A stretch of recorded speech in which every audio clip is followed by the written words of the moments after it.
What's going on, everyone? Jeremy here from The Quartering, and well, somebody sent me an article from the New York Times about gamers. I'm sure if you're like me, you assume it's a very positive, well thought out, well researched article. Let me just start with the first. Let me just put the first. 3 out of 4 people working in the gaming industry are men. Almost the same proportion identifies as male. And these numbers have hardly budged since 2015. If you're a young person of color playing games, you don't see your... Let's do this again. Well, the New York Times wrote an article entitled Fear, Anxiety, and Hope. What it means to be a minority in gaming. By the way, you ever notice, well, you never notice how the New York Times and any of these major media outlets seems to have an inherent problem with white males in video games. They just do. I mean, I'm not necessarily going to apply the R word to them, but they probably would if they wrote these type of articles about any other person or type of person. The outline for Davion Gooden's new computer game may feel computer game. Who calls it that? May feel familiar.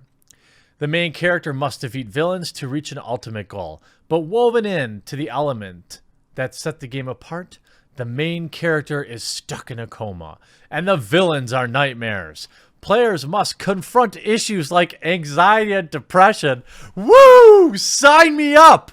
This sounds like a blast. I wonder why this game won't sell. And through an all-black cast, Mr. Gooden deliberately features the experiences of people typically absent from mainstream games. If you're a white creator, you rarely think about that, he said. Gaming is a multi-billion-dollar business and one that has remained largely white and largely male. 5 years after... Oh my God, they actually put GG in here. Okay, Mahir. Okay, Mahir, okay? Are you listening to me? White males represent the first or second largest group of human beings in the United States. Demographic statistics show that, I'm not sure exactly when this was pulled, but when the total population was 281 million, there was 138 million males, 143 million females. For the sake of argument, let's just make it 50-50. It's 49.1 to 50.9. Slightly more women because they live longer. Now, if we look at the age group breakout, that's not as relevant, but keep in mind, 138 million people at the time that this data was pulled were male. Now let's look at race. White. 75.1% of all people in the United States were white, are white, or were at the time of this data. So simple logic tells you that over 100 million of the 280 million total people are white males. If you have a demographic or a slice of people in the pool for work, in almost any job, the majority of people working there will be what? They will be white, and they will likely be male. Okay? This is a function of pure demographic data. This is not a big-brained observation by this author. All right. And if you want to combine males and females and combine it into the gaming industry, that means 211 million people out of 274 million are white. 75%. Now, wait a minute. Stick with me, journalist. Now, obviously, this is an oversimplification, but I'm showing how to actually use data. Okay? Remember this sentence. 3 out of 4 people working in the industry are men, and most of them are white. Okay. Well, demographics show that 3 out of 4 Americans are white. Shocking. Shocking that this demographic, this hate fact might be at play, might have something to do with the overall look of a particular company's staff. You could probably argue that most people that work at Amazon are white. I would be shocked to find out differently. How come nobody writes this article? 70% of players in the NFL are black. Outrage! How about 75% of players in the NBA are black? How about that article? You don't want to write that article? Oh, okay. All right. Okay. Well, where are the call for more non-black people in the NFL or the NBA? It's gaming in particular that these writers seem to have some problem with it. Now, there are certainly jobs that appeal culturally to certain types of people, but you never see this call for, well, 3 out of 4 are white and male. The implication in that statement is this is a problem, even though it's roughly representative of the demographics of the country in which we live in. Oh, I got that out of the way. 3 out of 4 people working in the gaming industry are men. Sorry. 5 years after expose the kind of toxicity that can lurk in the community where diverse perspectives are underrepresented. Oh, okay. So the implication that is, if the industry were more diverse, people would be less toxic. No evidence needed. I believe you. It seems to have, obviously they've never played Madden with their headphones on, because I could tell you what, or any sports game. I played NBA 2K with my headset on. Yeah, I'm sure this author probably never did that. Seems a little have changed for minorities and women in the industry. Today, people like Mr. Gooden still confront an industry that infrequently represents who they are. Hey, huge shout out to Mr. Gooden if it's important to him to be represented. Look, some of the most popular games that I've ever played, for example, are World of Warcraft, where I play an undead character if I so choose. The skin color of my character in that game is irrelevant. I just created a character in Final Fantasy that is an elf. To me, it's not important to see people that look like me. Now, you might argue that, hey, look, and I know I've got people that view my videos that aren't the, they're gamers who aren't the evil white males, but And maybe it's because I see, myself in a lot of things, and maybe I'm desensitized to it.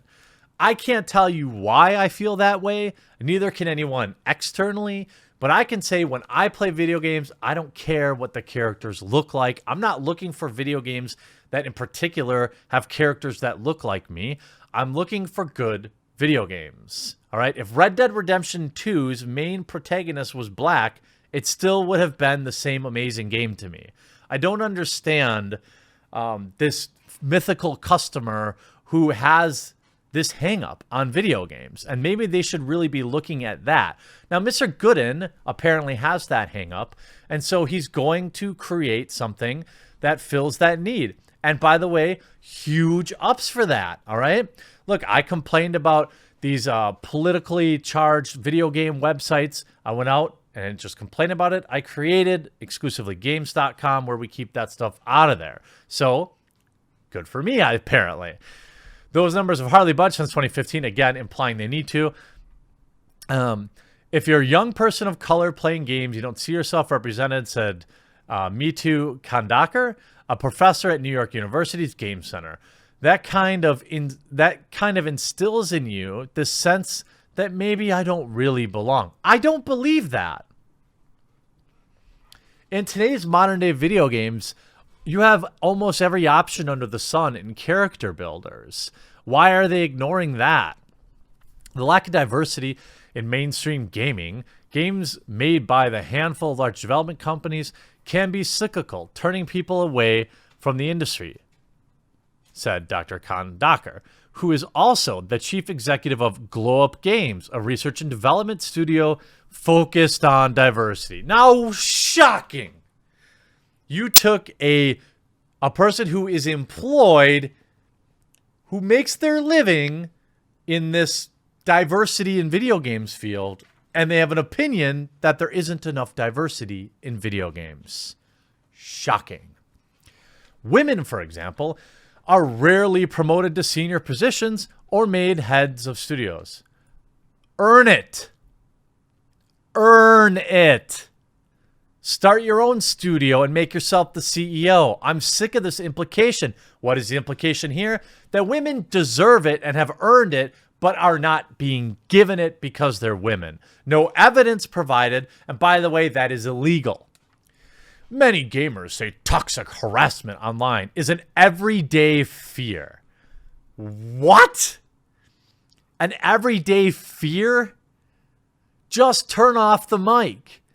I play Madden. I play 2 to 4 games of Madden almost every single day. I'm actually in the top 1% players. At least that must be separate PC version, but I'm in the top 1% of players of Madden. All right. I play a lot of it and I'm pretty good at it. All right. And you know when I turn my microphone on? Never. I have never turned my microphone on, and I always mute my opponent. It absolutely has zero effect on me. I enjoy the game. And you know what? Before I did that, yeah, I'd hear people on the other side screaming and yelling and leaving their mic open and yelling things. You know what I did? Boop, click, moved on with my day. All right? The idea that you're living in everyday fear is a lie. Some, like Mr. Gooden, 21, sees signs. He's 21. Sees signs of hope. He started making games shortly after he got his first laptop in the 5th grade and discovered game developing program online. Awesome, by the way. Awesome. Again, none of that has to do with the color of his skin. It sounds like he was interested in it and went and did it. So good for him. He never stopped. In Mr. Gooden's role-playing game, She Dreams Elsewhere, the main character, Talia Sullivan, navigates her own mind, battling nightmares as she tries to eventually figure out how she fell into a coma. The most recent IGDA survey found that 81% of those in the industry feel that diversity in the workplace is either very important or somewhat important, up from 63%. Now, this is the thing. When you see a lot of this stuff pushed in the video game industry, it's diversity for diversity's sake. Show me any actual evidence that having a specific percentage of people on a team makes a better game. Show it to me. Nobody, and I mean nobody, is presenting any data to back this huge push. The reason people say it's more important is because they keep being told it's more important. It's not because they feel that way, or it's not because you've presented any data that says, look, if we go out of our way and we pick, the best teams like 8% black folks, 13% white folks, 41% Japanese, if you actually had that data, you would share it. The fact of the matter is the best video games are made by the best people, regardless of their melanin in their skin. This is just another basically cloistered avenue to say gamers too white.